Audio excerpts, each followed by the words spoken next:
to find out upon reading this bankruptcy filing that is still where a lot of the money comes from, to be honest, is just blowing me away. I had no idea. Yeah.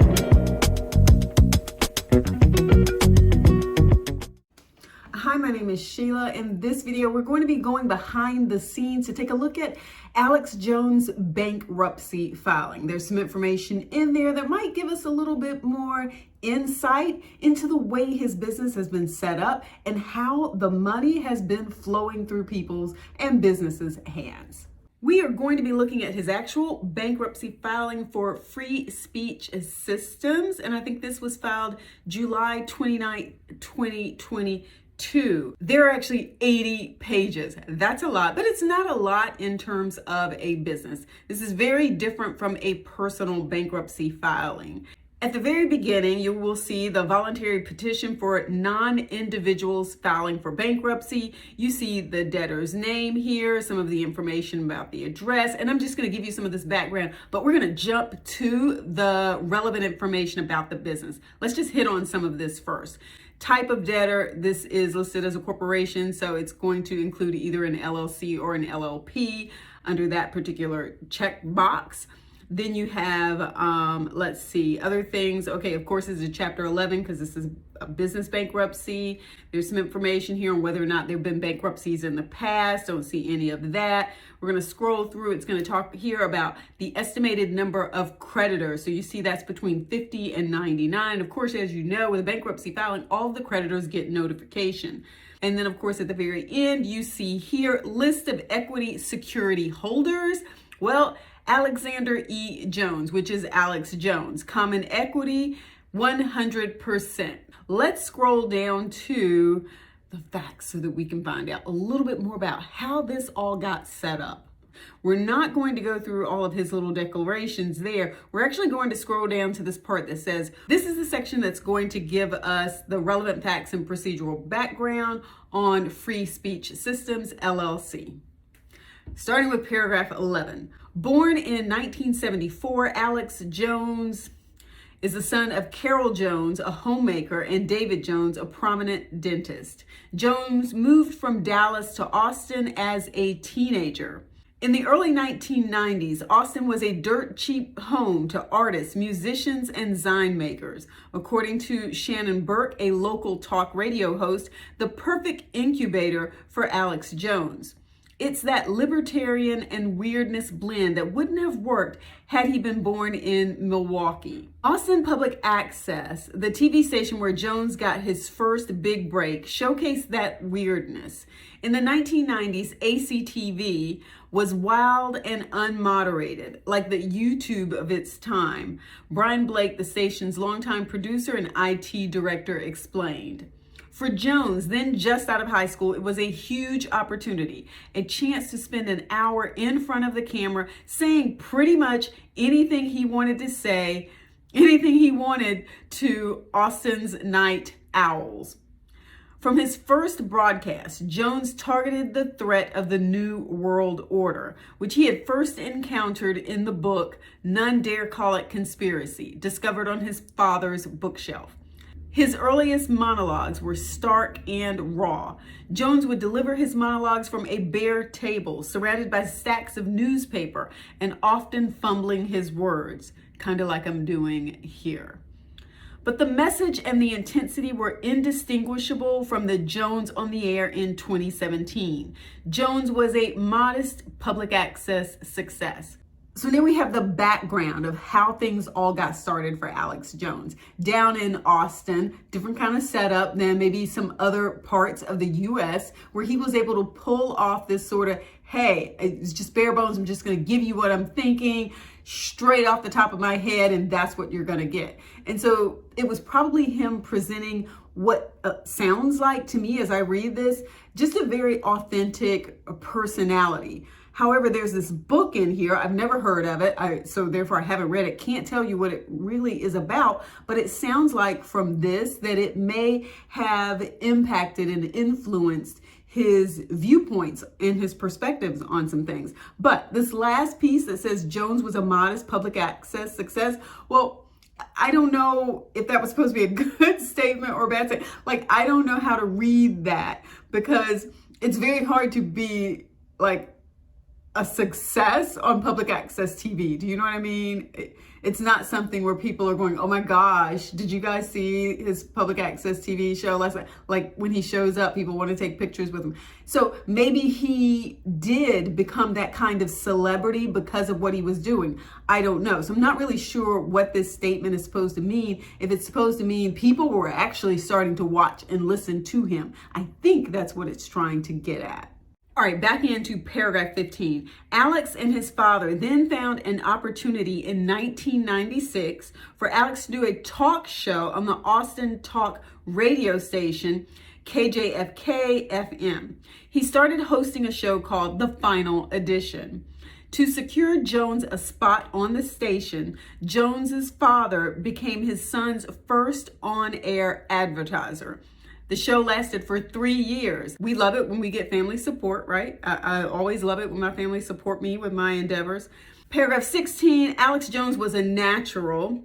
17, the final edition lasted until 1999 when he was fired because his views made it difficult to attract commercial sponsors despite high ratings and winning the Best Austin Talk Radio Host Show Awards. Well, there you go.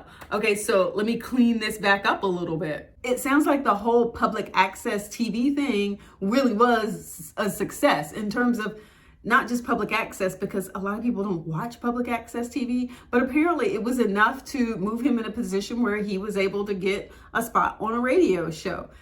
Not many people are able to pull that off, going from public access TV to that, but he was able to do it. And he did it for 3 years, and he won some type of award. Here I am in front of you with no award.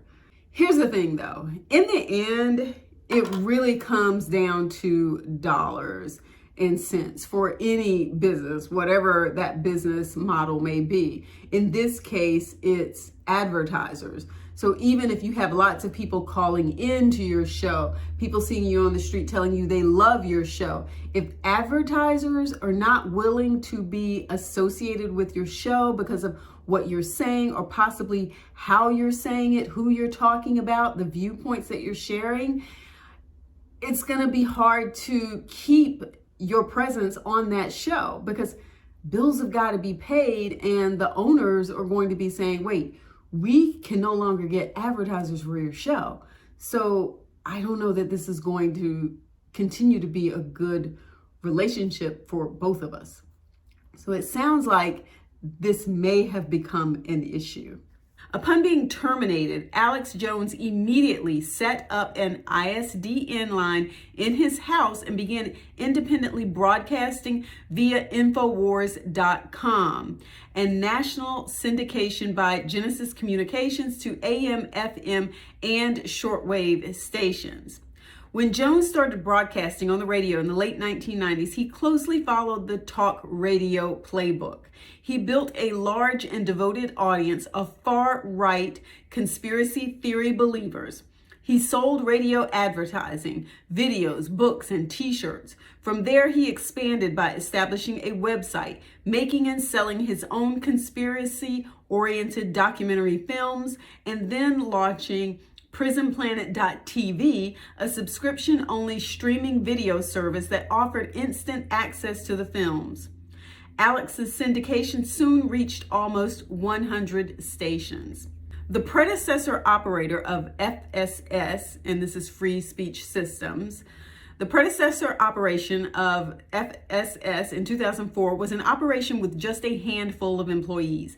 Alex Jones had a tiny office in the far south of Austin. He had 2 employees at that time. One of the 2 employees tended to the warehouse operations. It was also not clear where Alex Jones broadcast at that time.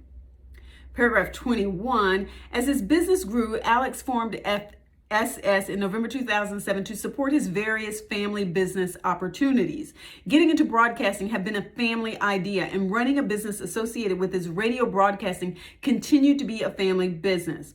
By 2010, Jones had a full-size facility. He had over 60 people on his staff and a full-blown studio. FSS operation in 2010 were dramatically different in every way, shape, and form from his 1990 operations. So it sounds like at this point, Alex has taken what he learned from public access TV. He took that was his foundation. He then went to the radio talk show host kind of format, learned from that, and then built on that. And it says here, starting in 2007 with FSS, and then built something entirely different by 2010. 3 years later, he had over 60 people on his staff. So he has learned how media works and is building his empire by this point. Paragraph 23. While Alex's broadcasting technology significantly improved, he did not retain professional managers to run his burgeoning business. It continued to be run by members of his family, friends, and employees whom he had known in high school. After 2013, Alex Jones' media formula changed from website and films to a website and radio. While his media formula changed, Alex still did not employ professionally trained and experienced business managers at FSS. The post-2013 business model of FSS recognized that it was a single talent business. Alex Jones singularly drove sales on his Infowars.com site. FSS began to make available dietary supplements, products such as Infowars Life Silver Bullet, Colloidal Silver, Infowars Life Brain Force Plus, Infowars Life Super Male Vitality, Infowars Life Liver Shield. Okay. Supplements completely transformed Infowars. Most of FSS revenue to this day comes from the sales of dietary supplements. Okay, let me just stop there. I had no idea that his company was into the sales of dietary supplements. Look, I have this channel, which, focuses on the legal side of things, but I also have a channel that's around lifestyle and fitness and vlogging and that sort of thing. I do a lot of things in the gym. I talk about running. I talk about, trying to stay healthy and fit. I have actually had a few supplement companies reach out to me, some CBD companies reach out to me. I have had male vitality supplement companies reach out to me. I think there must have been some sort of confusion there. I don't know. So I've been approached by companies interested in working with me to sell supplements. Well, apparently I have been missing out on the money that's available. But here's where I'm going. And I don't mean to be insensitive when I'm talking about this.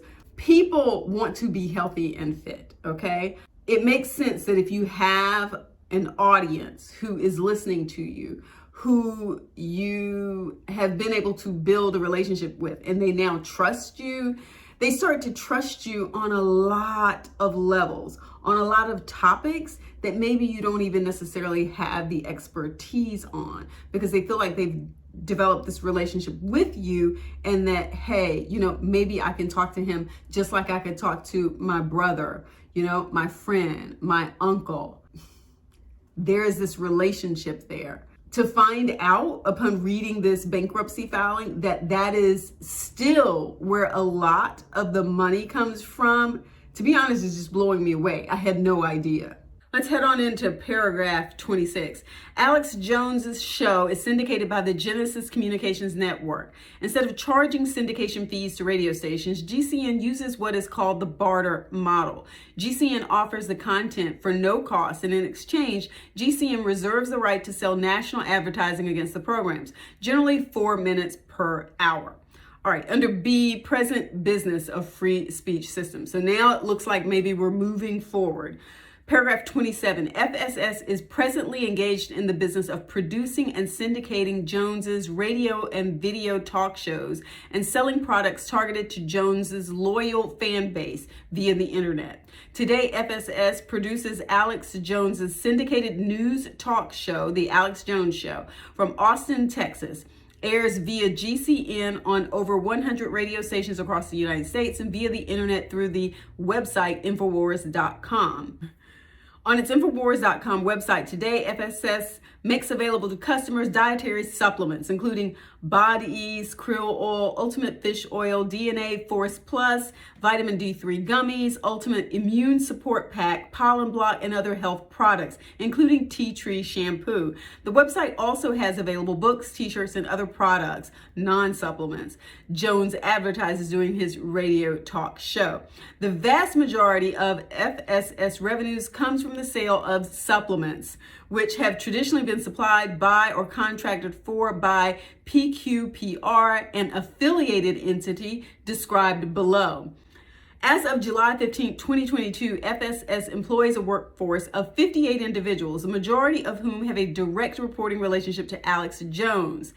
In one building in Austin, Texas, FSS has 4 studios where online and traditional broadcast production is provided. The Alex Jones Show and other shows are produced in these studios. An adjacent building contains administrative offices and customer support. In a separate location in Austin, Texas, FSS has a building where warehousing and product sales fulfillment takes place. All buildings and offices are leased. FSS has a unique audience that is highly loyal to Alex Jones and purchases products based on Alex Jones's credibility. Product sales from Infowars.com stores are a significant source of revenue for FSS. Historically, approximately 80% of FSS's revenue is derived from product sales. Of the remainder, 11% is historically from advertising and the balance from a variety of sources. Again, well, there you go. It is, as I just said, you build that trust with your audience, and it's like a friend relationship. This person that you hear on the radio or that you see on a YouTube channel, you start to feel like you're a part of the family, you're friends, because you share some of the same values and perspectives, and all of a sudden it's like, I trust what you say in other aspects of my life too, not just in terms of culture or politics or news and what's going on, but maybe also in terms of partner relationships, family relationships, maybe also in terms of the career choices I should be making, and health and fitness and how I can take care of myself. Apparently that is very lucrative. I need to think about changing some things. Now let's jump into the section about the relationship between Alex Jones and FSS. Paragraph 32, FSS as employer and Alex Jones as employee are parties to an employment agreement and accompanying employee annuity and life insurance plan dated April 14, 2022. Under the Jones employment agreement, Jones agrees to promote products and services agreed to by the employer and permits Alex to use FSS trademarks, trade names, intellectual property, and website, including the Infowars website. Paragraph 34, all of FSS wages to him are subject to the employee annuity and life insurance plan attached to the Jones employment agreement. Under the employee annuity plan, the employee may designate a portion or all of his or her salary to purchase an annuity and life insurance in amounts determined by the employee from an insurance company to be selected. Employees with more than 2 years of full-time consecutive service with FSS are eligible to participate in the employee annuity plan. The CRO is continuing to evaluate whether the estate has causes of action to claw back any payments or distributions to Alex Jones. Okay, that's very interesting because it jumps between talking about the annuity plan and then just sort of talking about clawing back. It didn't actually include a piece in here that says this is what he got. This next section talks about the debtor owners and management. Paragraph 36, at its formation, Alex Jones and Kelly Jones owned 49% and 51% of the membership interest in FSS. Alex and Kelly Jones divorced in 2015. Upon their divorce, Jones became the sole owner of FSS. Since then, Alex Jones has been the managing member of FSS. Since inception, Alex Jones has been a single talent business, to wit, without him and his show, there would neither be any Infowars nor internet sales.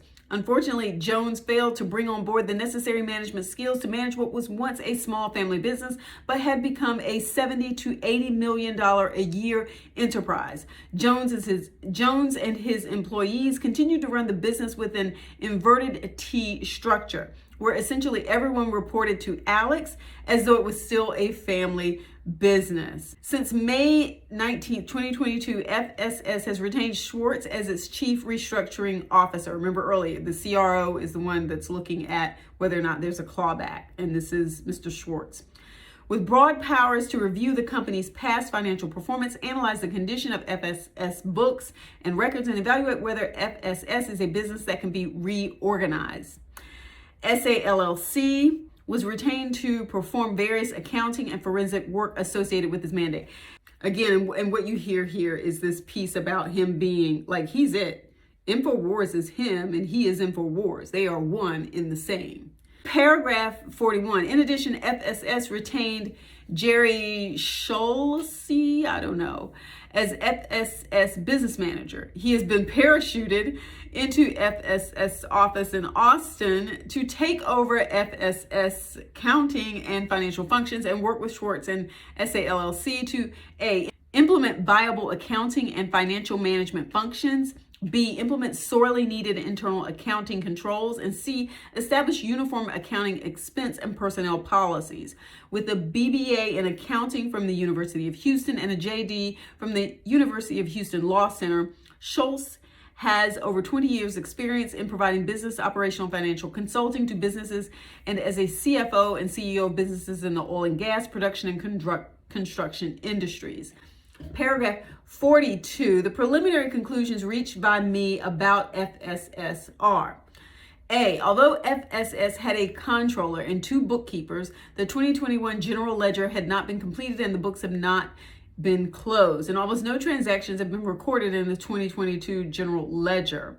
As a result, no financial statements were produced for FSS for the 18 months preceding my engagement.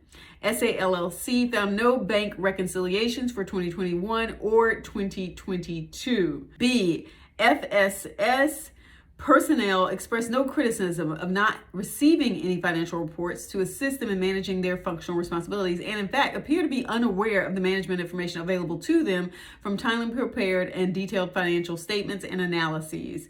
C, internal accounting controls were inadequate, including lack of segregation of duties, written monthly, quarterly, and annual closing schedules, lack of supervisory review of key accounting functions, including vendor setup, bank reconciliations, inventory reconciliations, or billing to PQPR Holdings Limited LLC.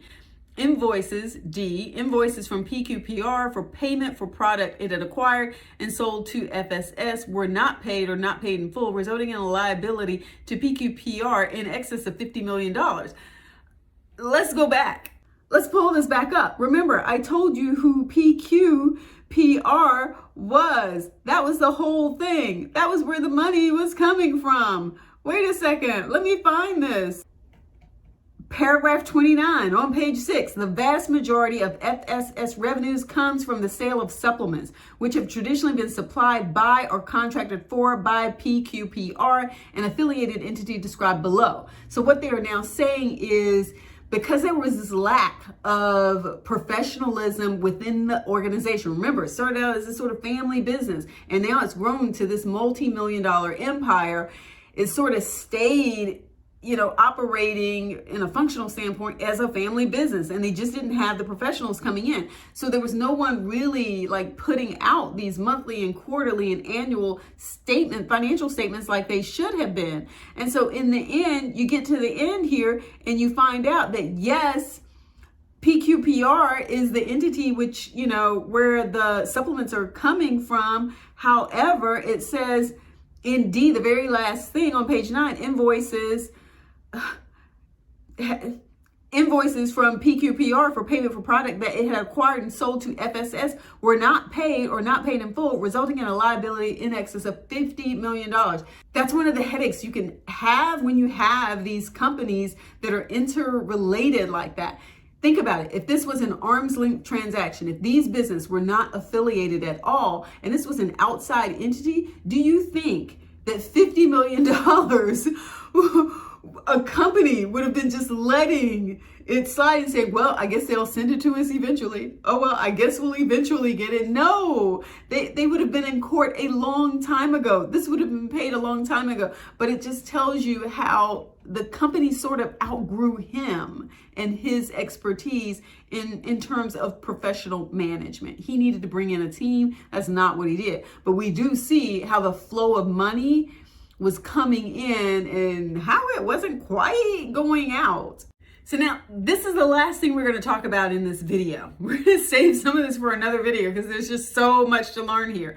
Let's talk about this relationship between FSS and PQPR. So background information about PQPR. We're up to paragraph 43 now. PQPR was founded in 2013, okay? By this point, remember, he's like, big bad business by now. I'm doing my thing. The business began operations in 2013.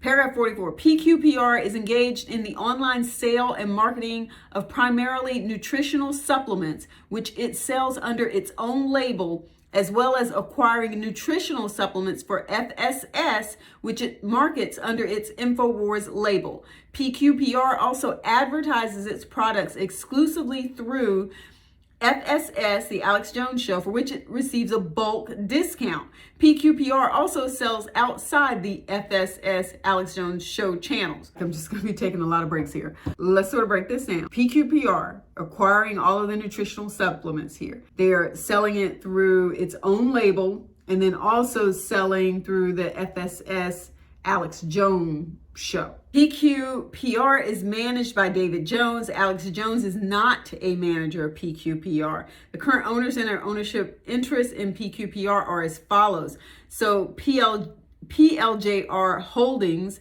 owns 80% and JLJR Holdings LLC owns 20% for a total of 100% ownership. Paragraph 47. Through AEJ Austin Holdings, LLC, Jones has an effective 72% membership interest in PLJR Holdings. Mrs. Carol Jones owns an 80% interest in, and Dr. David Jones hold the remaining 20% interest in JLJR Holdings. Alex Jones is not a member of either PLJR or JLJR. Now it breaks down the commercial relationship between FSS and PQPR. Okay, so we just went through like the ownership piece. Paragraph 49. As discussed previously, FSS sells two groups of products on its Infowars storeweb.com website: supplements and non-supplements. Remember, we talked about that. The supplements, all this money, and the non-supplements like t-shirts and merch, okay? The selection of nutritional supplements is to be sold is determined by Alex Jones, David Jones, and the staff of FSS. Currently, FSS places orders for supplements with PQPR, which then places the order with the original manufacturer. FSS pays PQPR as its agent funds required to purchase the product, which then pays the manufacturer and manages the delivery and certification of the products. Pricing of the supplements is done by FSS. Paragraph 50. Non-supplements consist of Infowars merchandise, ranging from t-shirts to silver coins. This group of merchandise is handled solely by FSS employees, starting from the selection of the merchandise, placing of the merchandise on the Infowars website, ordering and paying for the product. Alex Jones promotes both the supplements and non-supplements during his daily broadcast and is the principal driving factor promoting the sale of products to his audience. In the past, PQPR ordered and paid for supplements, which it marked up and then sold to FSS for distribution. As a result of FSS's inability to pay PQPR in full for the PQPR merchandise over several years, FSS became indebted to PQPR in a significant amount by 2020. The parties memorialized the indebtedness between the parties in 2020. We're going to wrap this up here because I think that gives us the background to sort of understand who the players were, where the money was coming from. And it's not just Alex Jones, it's multiple entities and multiple people who are wrapped up in this. And figuring all of this out is going to be a big deal as, you know, this bankruptcy continues. All right, that's it. Hope you figured out some of this like I did. Some of the things I didn't know, but now I do know, which is why it's actually important to go back to the original source and read what the original source says, because a lot of times what you hear and what you see in the media, it's not the full story. And so sometimes you have to go to the source to get the full story. Hopefully now you have a better understanding of some of the background as it relates to Free Speech Systems LLC. So don't forget to give the video a thumbs up. Don't forget to like it, add comments, and subscribe. Peace.